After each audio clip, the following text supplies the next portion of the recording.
வணக்கம் சகோதர சகோதரிகளே. இன்று நாம் பேசப்போவது வார்த்தைகளைப் பற்றியல்ல, செயலைப் பற்றி.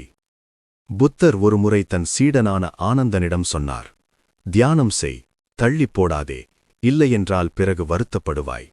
இந்த ஒரு வரிதான் முழு வாழ்க்கையையும் மாற்றக்கூடியது. சிந்தித்துப் பாருங்கள். உங்களைச் சுற்றி யார் அதிகம் பேசுகிறார்கள்? நாளைக்கு ஆரம்பிக்கிறேன், அடுத்த வாரம் செய்கிறேன், சரியான நேரம் வரட்டும் என்று சொல்லிக்கொண்டே இருப்பவர்களா? இல்லை, வெற்றி பெற்றவர்களா? உண்மை என்னவென்றால், நம்முடைய மிகப்பெரிய எதிரி நமது நாளைய எண்ணம்தான். நாம் செய்யும் மிகப்பெரிய தவறு என்ன தெரியுமா? நமக்கு ஒரு யோசனை வந்தவுடன் அதை மனதில் வைத்து செய்யாமல் நாளை செய்கிறேன் என்று தள்ளிப் போடுவதுதான். அது உங்கள் ஆற்றலை அமைதியாக கரைத்துவிடும். அது உங்கள் வெற்றிக்கு நீங்களே வைக்கும் குழி. புத்தர் சொல்கிறார், நீ நினைக்கிறாய் உனக்கு நேரம் இருக்கிறது என்று. அதுதான் பிரச்சனை. நாளை என்பது ஒரு மாயை. இன்று மட்டுமே உண்மை. இந்த கணம் மட்டுமே உன் கையில் இருக்கிறது. நீ தள்ளிப்போடும் ஒவ்வொரு நிமிடமும் உன் வாழ்க்கையின் ஒரு பகுதி கரைந்து போகிறது. ஒரு கதை சொல்கிறேன். ஒரு கிராமத்தில் ஒரு இளைஞன் இருந்தான். எப்போதும் நாளை பயிற்சி செய்வேன், நாளை தியானம் செய்வேன் என்று சொல்லிக்கொண்டே இருந்தான். புத்தர் அவனிடம் சொன்னார், இன்று இரவு படுக்கப் போகும்போது உன் தண்ணீர் குவளையை கவிழ்த்து வை, விளக்கை அணை, உன் துணிகளை மடித்து வை. ஏனென்றால் நீ நாளை காலை எழுந்திருப்பாய் என்பதற்கு எந்த உத்தரவாதமும் இல்லை. அந்த இளைஞன் அதிர்ந்தான். அந்த ஒரு வரி அவன் வாழ்க்கையை மாற்றியது. அன்றிலிருந்து அவன் ஒவ்வொரு காரியத்தையும் இப்போதே செய்தான். நீ ஏன் தள்ளிப் போடுகிறாய்? பயமா, சோம்பேறித்தனமா, அல்லது நான் தயாராக இல்லை என்ற சாக்கா? புத்தர் சொல்கிறார், தள்ளிப்போடுவது என்பது நேர மேலாண்மை பிரச்சனையல்ல, அது உணர்ச்சி மேலாண்மை பிரச்சனை.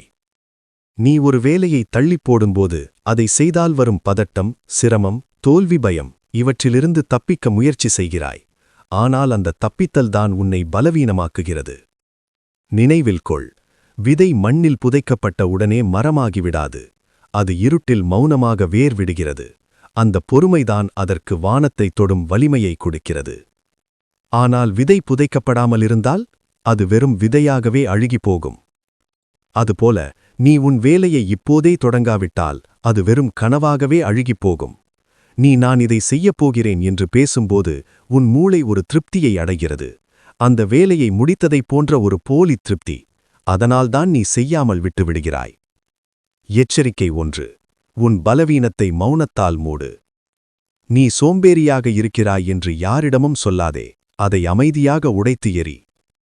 எச்சரிக்கை 2. செயல்கள் மட்டும் பேசவிடு. நீ செய்யப்போகிறதை ஊர் முழுக்க சொல்லாதே. செய்து முடித்த பிறகு உலகமே அதை பேசட்டும். எச்சரிக்கை 3. தள்ளிப்போடும் பழக்கத்தை நிறுத்து. ஒரு காரியத்தை தொடங்குவதற்கு சரியான நேரம் என்று எதுவும் இல்லை. சரியான நேரம் இதுதான், இப்போது. புத்தர் சொல்கிறார், உற்சாகமாக இருப்பவன், விழிப்புடன் இருப்பவன், தன் செயலில் கவனமாக இருப்பவன், தன் வாழ்வை தர்மப்படி வாழ்பவன், அவனது புகழ் நாளுக்கு நாள் வளரும். நீ உன் வாழ்க்கையில் ஒரு மாற்றம் கொண்டு வா. இனி நீ பேசுவதை விட 2 மடங்கு செய். நீ சொல்வதை விட 2 மடங்கு செயல்படு. நீ தள்ளிப்போடும் ஒவ்வொரு நாளும் உன் கனவுகள் தூரமாகிப் போகின்றன. நீ இப்போதே தொடங்கும் ஒவ்வொரு நாளும் உன் கனவுகள் உன்னை நோக்கி வருகின்றன. நினைவில் கொள், உலகம் சத்தமிடுபவர்களைக் கண்டு வியப்பதில்லை, சாதிப்பவர்களைத்தான் அஞ்சுகிறது. நீ எந்த பக்கம் நிற்க விரும்புகிறாய்? தள்ளிப்போடும் கூட்டத்தில் நிற்கிறாயா?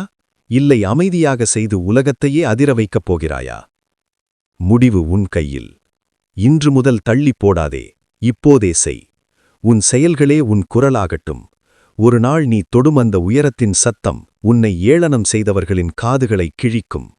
அந்த நாளுக்காக அமைதியாக உழைத்துக் கொண்டே இரு. வாழ்க வளமுடன். நன்றி.